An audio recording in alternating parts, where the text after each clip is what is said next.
গুণের মানুষ। এবার বোঝা দরকার গুণের মানুষ কাকে বলে। গুণের মানুষ কারা বোঝার জন্য একটা মূলনীতি মনে রাখবেন। উসুল, পৃথিবীতে কেউ যদি কোন জিনিসকে বানায়, তৈরি করে, আবিষ্কার করে, ওই বানানোটা কোন একটা কাজের জন্যই তো হয়। কি ভাই? যেমন এই যে মাউথ সামনে নিয়ে কথা বলছি, এটা বানানো একটা কাজের জন্য বানাইছে না? চেয়ারে বসে এটা কাজের জন্য বানাইছে না? বসবো, এই তো একটা মূলনীতি।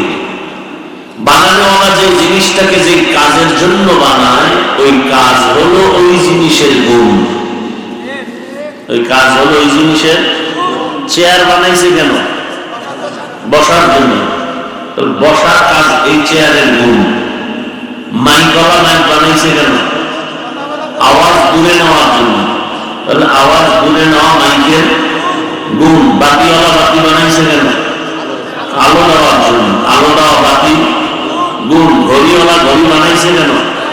টাইম দেওয়ার জন্য। টাইম দেখানো, টাইম দেওয়া ঘড়ির গুণ। কথা ঠিক না? যদি মাইক আওয়াজ না দেয়, সবাই বলবে 1 টাকাও দিবা না, এটাকে লাথি মেরে ভেঙে ফেলো। কেন? বলে তার গুণের মাইক না। বাতি যদি আলো না দেয়, বলে ভেঙে ফেল, এটা গুণের বাতি না। কথা ঠিক না? পাখা যদি বাতাস না দেয়, বলবে এটাকে ভেঙে ফেলো, এটা গুণের পাখা না। তাহলে যেই জিনিসটা বানানোওয়ালা যেই কাজের জন্য বানায়, ওই কাজ হলো ওই জিনিসের গুণ। এবার আসেন, আল্লাহ আমাদেরকে বানাইছেন কেন? বিড়ি টানার জন্য, গাঞ্জা খাওয়ার জন্য, ইমাম সাহেবের গালি দেওয়ার জন্য, মাদ্রাসার বিরুদ্ধে কথা বলার জন্য, ভোটের আগের রাত্রে টাকার নামে পায়খানা দেওয়ার জন্য, সুদখোরের মসজিদ কমিটির নেতা বানানোর জন্য, সুদের সাথে যারা জড়িত, 24টা ঘন্টার সেকেন্ডে সেকেন্ডে তার আমল নামায় গর্ভধারিণী মায়ের সাথে জিনা জিনা জিনার গুনাহ রাখা হয়। All time. সুদখোর দান করলে কবুল হবে না, হজ করলে কবুল হবে না, তেলাওয়াত করলে কবুল হবে না, মোনাজাত দিলে কবুল হবে না। পৃথিবীর শ্রেষ্ঠ ঘর আল্লাহর ঘরের দায়িত্ব যদি তার আসে, তার দুনিয়াতে শান্তি আসবে কি করে? আল্লাহ কোরআনে স্পষ্ট বলেছেন, এই সুদখোরেরা রেডি থাক, আমি আল্লাহ নিজেই যুদ্ধ করবো তোর সাথে। কোরআনের আয়াত, ইয়া আইয়ুহাল্লাযীনা আমানু তাকুল্লাহ ওয়া যারু মা বাকিয়া মিনার রিবা ইন কুনতুম মুমিনিন ফাইন লাম তাফআলু ফা'যানু বিহারবিন মিনাল্লাহি ওয়া রাসূলিহি। সূরা বাকারা 272 নম্বর আয়াতের সামনে পেছনে খুলে খুলে তর্জমাগুলো দেখেন, সব সুদের বিরুদ্ধে। আহাল্লাল্লাহুল বাইআ ওয়া হারামার রিবা, আল্লাহ বলেন আমি ব্যবসাকে হালাল করেছি, সুদ হারাম। কারণ ব্যবসা করবার দ্বারা তোমার উপকার হবে, সুদের দ্বারা তোমার বরকত নষ্ট হয়ে যাবে। এক সুদখোর কি শান্তিতে আছে? মাইয়া নিয়ে শান্তিতে নাই, ছেলে নিয়ে শান্তিতে নাই, বউ নিয়ে শান্তিতে নাই। মানুষ গেরানে বলে হারামে কি নাই, আরাম নেই। আল্লাহ রায় দান করুন। আচ্ছা বলেন তো, যে জিনিসটা যেই কাজের জন্য বানানো হয়, ওই কাজ হলো ওই জিনিসের। আমাদের মানুষ বানানোর গুণ কি? আল্লাহ কেন বানাইছেন আমাদের? এটাও জানেন না? কি জন্য? وَمَا خَلَقْتُ الْجِنَّ وَالْإِنسَ إِلَّا لِيَعْبُدُونِ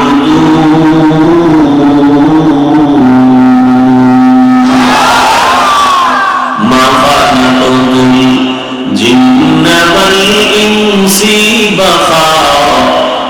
جُزْء عِبَادَةٍ نِسْتِ مَقْصُودٌ نَجَّاهَا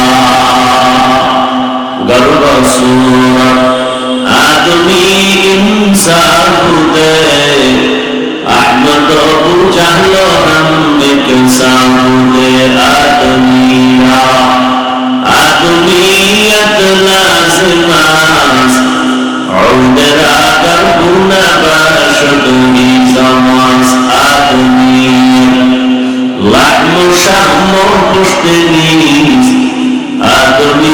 तो जुज़े जाए दोस्ते अल्लाह बंदन মানুষের জিন্দা করা একমাত্র কারণে বাবা অতএব মানুষের গুণ হলো কি ইবাদত। এই খুব খেয়াল করে, কঠিন কথা। বড় মেধা ভালো এটা মানুষের গুণ না, শক্তি বেশি এটাও গুণ না, কারণ তোমার মেধা থেকে ভিন্ন মেধা অনেক প্রাণী আছে। শিয়ালের মেধা বেশি, মৌমাছির মেধা বেশি, বাবুই পাখির মেধা আরো ভালো। কি বলার সময় নেই। আগের বৈজ্ঞানিকরা কত কিছু আবিষ্কার করছে, পরবর্তীতে এসে সবাই বলে তাদের চান্দি গরম ছিল, এগুলো ঠিক করে নাই। কি ঠিক না? মেধা বলার সবাই দুর্বল।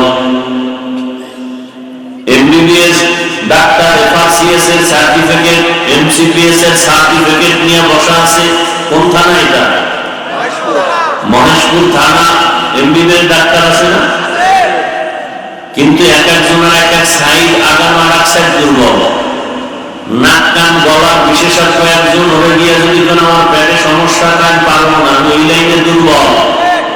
আমার মেধা তোমার নাক কান গলা নিয়ে বলে পেটের ডাক্তারের জন্য অভিজ্ঞ মেডিসিনের ডাক্তারের কাছে যাও।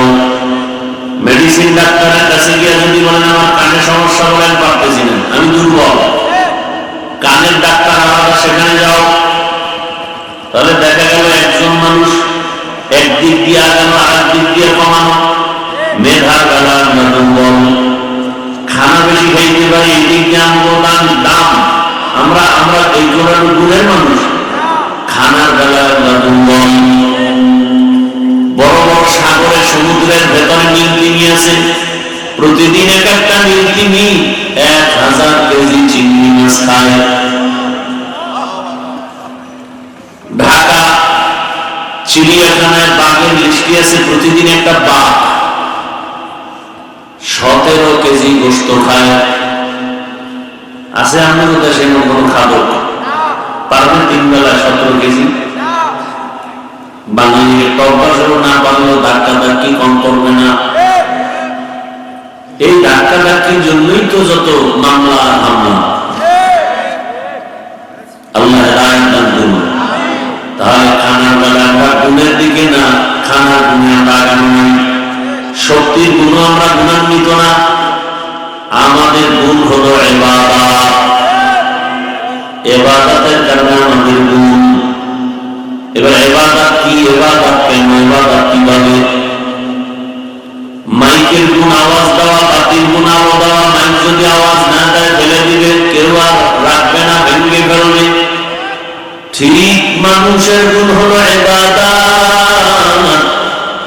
এই মানুষ যদি ইবাদত না নিয়ে আল্লাহর আবাদতে যায়, আল্লাহ বলবে লাথি মেরে জাহান্নামে ফেলে দে, এটা গুণের মানুষ না। এটার ভেতরে নামাজের গুণ নাই, রোজার গুণ নাই, তেলাওয়াতের গুণ নাই, জিকিরের গুণ নাই, হালালের গুণ নাই। এটা মানুষ না, এটা পশু। পশুর চেয়েও খারাপ। কি আপনাদের মহেশপুর বাজারে গিয়ে ভালো একটা মানের মুরগি কিনবেন 800 থেকে 1000 টাকা, কথা ঠিক নেই? ভালো একটা ছাগল কিনবেন কত? 15,000 থেকে 20,000 টাকা। একটা গরু কিনবেন কত? 1 লাখ প্লাস। তাহলে একটা মুরগির দাম বুঝলাম কমপক্ষে 1000, ছাগলের দাম 15,000, গরুর দাম 1 লাখ। আর আশরাফুল মখলুক সোনার বাংলার মানুষের দাম কত? মাত্র 500 টাকা। ভোটের আগে রাত্রে 500 টাকায় বিক্রি। তাহলে বুঝা গেল না ছাগলের চেয়েও খারাপ, না গরুর চেয়েও খারাপ। আল্লাহ কয় এটা পশুর চেয়ে খারাপ। ওয়ালাকাদ যারানা লিজাহান্নামা কাসীরাম মিনাল জিন্নি ওয়াল ইনস লাহুম কুলুবুন লা ইয়াফকাহুনা বিহা ওয়া লাহুম আ'য়ুনুন লা ইউবসিরুনা বিহা ওয়া লাহুম আযানুন লা ইয়াসমাউনা বিহা উলাইকা কাল আন'আমি বাল হুম আযাল উলাইকা هم الغافلون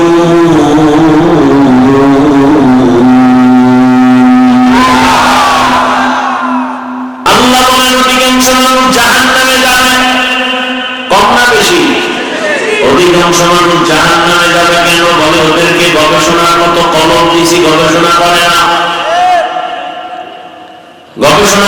যে মানুষটার দাম কত আমার সবার থেকে দামি বানাইলো আমার থেকে জিনেরা দামি না ফেরেশতারা দামি না আমার দামি বানাইলো কারণ কি আমি বিড়ি টানতে পারি এই জন্য মানুষের গালি দিতে পারি এই জন্য ভোটের আগে রাত্রে 500 টাকায় বিক্রি হবো এই জন্য ভাবতে হবে আমার দামটা কেন আমার দাম ইবাদতের জন্য তাহলে আমি আল্লাহ দেওয়া পানি আল্লাহ দেওয়া সূর্যের আলো চাঁদের আলো জমিনের ফসল গাছের ফল নদীর মাছ খাই ঘুমের থেকে মাওলায় না উঠে ওঠার ক্ষমতা সব ক্ষমতা আল্লাহ সেই আল্লাহ দেওয়া পানি আল্লাহ দেওয়া মাছ আল্লাহ দেওয়া জমিনের ফসল উঠাইয়া ওই আল্লাহকে চিনতে পারলাম কিনা যদি বোঝা যায় হিসাব করে গবেষণা করবো আসলে মানুষ হতে পারিনি আর আমাকে মানুষ এত সম্মান করে আমার বাড়ি আমার গাড়ি আমার টাকা আমার ছেলে আমার মেয়ে আমার ঘর আমার ক্ষমতা আমার সম্মান সব কিছু আমি পাইছি কিন্তু এই সম্মানকে দিলেন তারে তো পাই নাই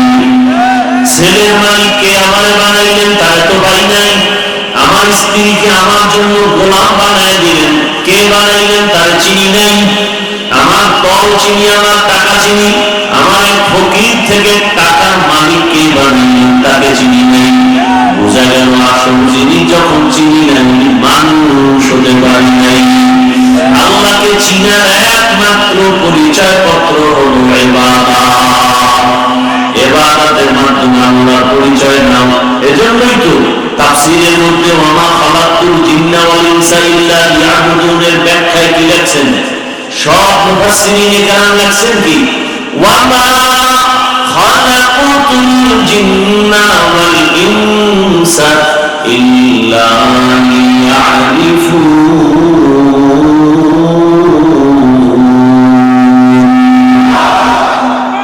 ইয়াবুদুনের ব্যাখ্যা ইয়ারিফুন আরাফা ইয়ারিফু থেকে মারিফা মারিফা মানে পরিচয় লাভ করা কার পরিচয় তাহলে আল্লাহ ডাইরেক্ট বলতে পারতেন আমি মানুষের চিন্তা নিয়েছি আমার পরিচয়ের জন্য মারিফতের জন্য ইবাদতের জন্য কইয়া মারিফত বললেন ঘুরাইয়া বললেন কেন মুফাসসিরিন কেরাম বলেন যদি ডাইরেক্ট বলে তাহলে একটা ঝামেলা হয়ে যায় কি বলে এ কথাই আল্লাহ বুঝাইলেন ইবাদত ছাড়া মারিফত অর্জন করা যাবে না শরীয়তনা মুকদ্দম দার আকমু মারিফত আজ শরীয়ত সিতগলু শরীয়ত হো তরিকত হো তমামি हकीकत में मोहम्मद के गुलामी दूधের মধ্যে মাখন আসেনি ঘি আসেনি ছানা আসেনি 10 কেজি দুধ এখন এখানে যদি একটা পাত্রে রাখে বলি এখানে ঘি আছে দুধের মধ্যে মাখন আছে এই আপনারা উঠেন কেন হেদায়েত হয়েছে না বিড়ি টানতে যান চিন্তা করছেন আপনি কেমন ক্ষতিটা করতেছে এই বয়ানে রহমতের নবী বলেন খায়রুন নাস মাইয়ান ফাহুন নাস দুনিয়াতে ভালো মানুষ ওই ব্যক্তি যার দ্বারা অন্যের কোনো ক্ষতি হবে না অন্যের কি হবে না উপকার হোক না হোক কি হবে না এটাই তো আসল মানুষ পারলে উপকার করিও না পারলে চুপ থাকো ক্ষতি করিও না পারলে প্রশংসা করিও না পারলে চুপ থাকো বদনাম করিও না পারলে নেকামল করিও না পারলে চুপ থাকিও গুনাহ করিও না খায়রুন নাস মান ইয়ানফা'ুন নাস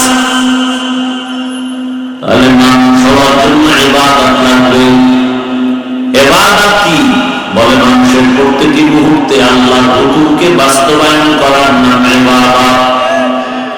বুঝেন বুঝেন, প্রতিটি মুহূর্তে আল্লাহর হুকুম বাস্তবায়ন করার নাম। আপনারা কি মনে করেন? আমরা মনে করি, অনেকে বলেন ইবাদত মানে বড় একটা রাগি লাগাও, একটা তসবিহ লাও, মসজিদে যাও, জিকির করো, তেলাওয়াত করো, তসবিহ টানো।